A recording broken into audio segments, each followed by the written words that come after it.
Et aujourd'hui, je crois que je suis lancée.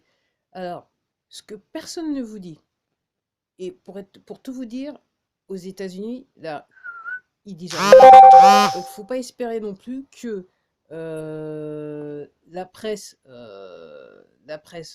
ça s'appelle, la presse française vous dise des choses. Ce qui est vrai, c'est que d'été, ils savaient ce qui allait se passer en novembre. L'armée aussi savait ce qui allait se passer en novembre. Et quelque part, ils ont laissé faire les choses pouvoir montrer aux Américains ce qui se passait réellement dans le pays. Et puis aussi, accessoirement, pour montrer aussi aux habitants des autres pays, aux habitants du monde, ce qui se passe réellement dans le monde. Ok. Donc, en fait, novembre, en fait, la manière dont il faut voir les choses, et je ne sais pas si je l'ai dit déjà depuis que je fais des vidéos, pourtant je le cite depuis Mathusalem, c'est qu'en fait, c'était un piège qui a été tendu aux démos et ils sont tombés dedans. Donc en gros, comme je vous dis, il y a une grande partie d'entre eux qui sont arrêtés. Ok. Le bidon, c'est du bidon. L'original, il est décédé depuis un bout de temps. Ok. Et donc, on veut juste réveiller les gens, montrer aux gens réellement ce qui se passe. Et les gens, ils n'ont même pas capté que dernièrement, il y avait soi-disant bidon avec sa femme. En fait, le mec, il a rétréci. Parce qu'en gros, dans, dans la vraie vie, c'était un homme qui était plutôt grand de taille. Donc en gros, il est... Voilà. Hein. Et là, l'autre fois, on voyait j'ai vu une vidéo d'eux à l'insu de mon plein gré. C'est-à-dire, lui et sa femme en train, soi-disant, de monter avec un hélicoptère. Alors, l'histoire, c'est que vous avez le bruit de l'hélicoptère, mais il y a pas les rotors qui tournent. Comme ça. Et en gros, il y a une différence de taille entre les deux. Donc, entre guillemets, c'est un piège. Alors, pourquoi je vous dis ça là maintenant? Donc, je me renseigne ce matin.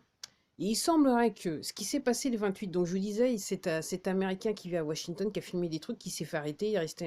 Il est resté comment ça s'appelle, en prison pendant 48 heures, 2 jours. Depuis, il a été libéré. Il dit qu'il peut trop rien dire. Et encore plus, en plus de ça, il a un avocat. Donc, il semblerait que le 28 avril, en fait, euh, ils avaient encore fait, ils étaient en train, en gros, ce que je vous dis depuis quelques vidéos, c'est que vous regardez un film. Et en fait, le 28 avril, il semblerait que ils étaient en train d'organiser une scène avec l'armée était impliquée, des choses comme ça.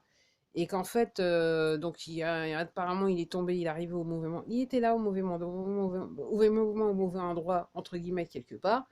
Mais entre guillemets, en fait, ils étaient en train d'organiser quelque chose. Donc apparemment, il y avait l'armée, il y avait clairement des véhicules de secours, des choses comme ça.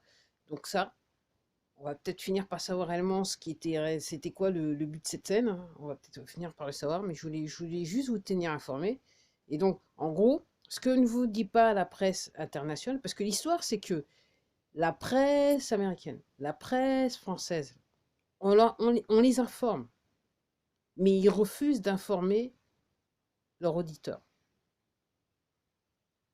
Ils refusent d'informer les auditeurs. Ça se passe aux États-Unis, ça se passe aussi en France. Ok.